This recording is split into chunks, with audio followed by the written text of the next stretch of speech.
सुकरात मरता था, एक शिष्य ने पूछा आप भयभीत नहीं है? तो सुकरात ने आंख खोली और उसने कहा भय? दो ही संभावनाएं हैं, या तो जैसा नास्तिक कहते हैं कि मैं मर जाऊंगा, बिल्कुल मर जाऊंगा, कुछ भी ना बचेगा। जब कुछ बचेगा ही नहीं तो भय किसका, किसको होगा? बात खत्म हो गई। सुकरात ना रहा, खत्म हो गई बात। रह के भी क्या करना था? इतने दिन रहे तो भी क्या कर लिया?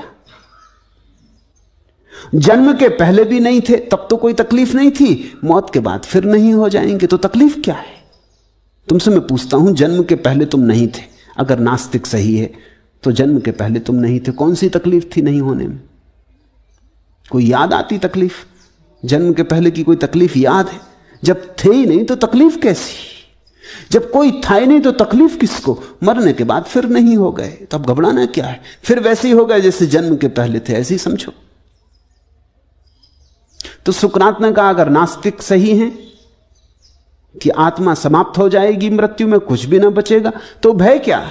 जैसे जन्म के पहले नहीं थे वैसे फिर नहीं हो गए, बात खत्म हो गई, आई गई हो गई, एक लहर उठी खो गई।